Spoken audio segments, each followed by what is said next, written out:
Waktu Tuhan mengajarkan kita hikmat, lewat persoalan yang kita alami itu untuk sekian waktu, yang terkesan lama sekali, Tuhan mau kita jadi smart.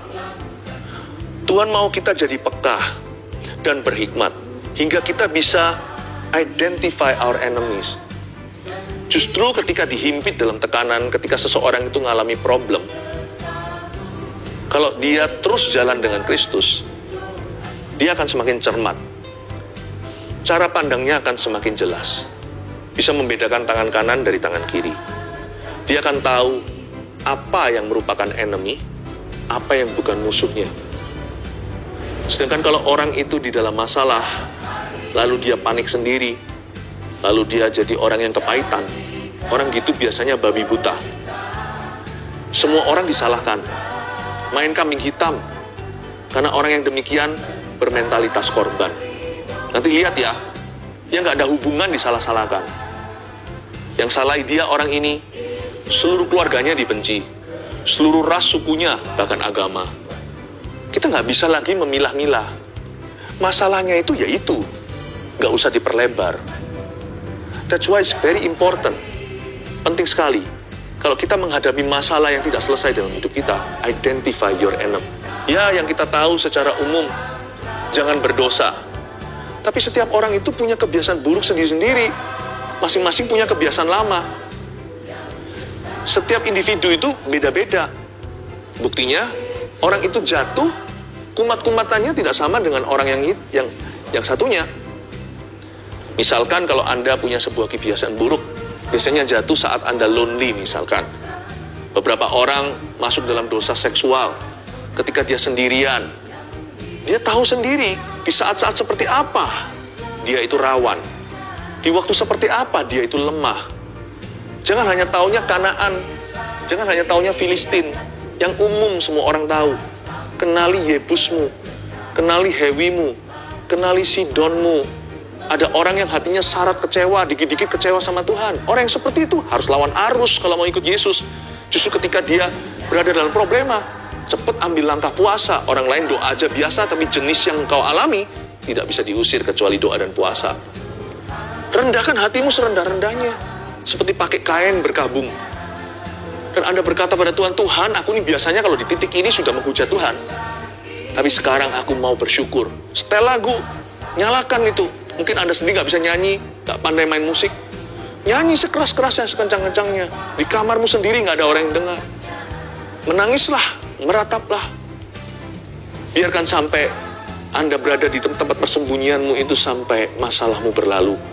Bukan berarti doa melulu. Tetap pergi kerja, lakukan tugas sehari-hari.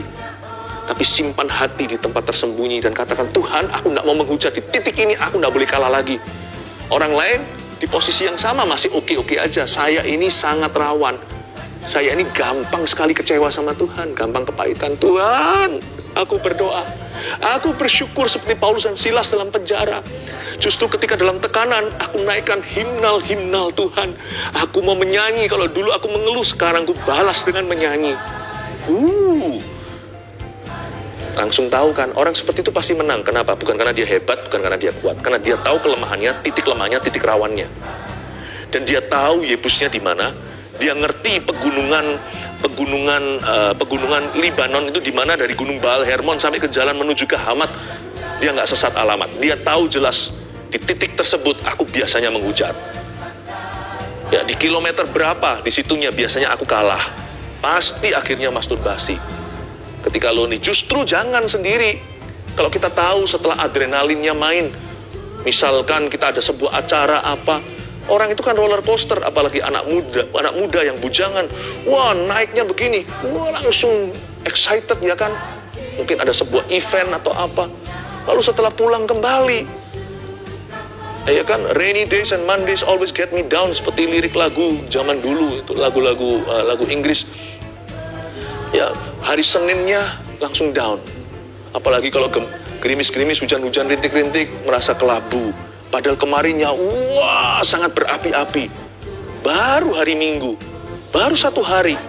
Hari Seninnya sudah rasa seperti lonely. Cepat bangkit. Jangan sendirian. Lakukan aktivitas apa? yang berguna. Kenali dulu pegunungan Libanonmu itu bahaya.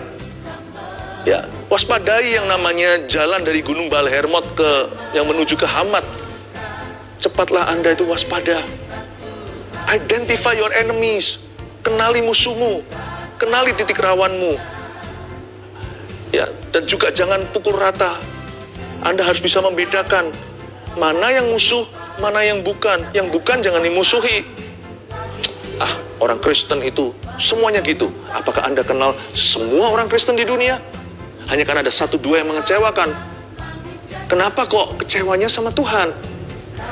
Itu oknumnya kan. Itu kan orang. Itu kan manusianya yang masih belajar. Kita sendiri juga masih belajar kok berkali-kali. Kan kita nggak mau dihakimi.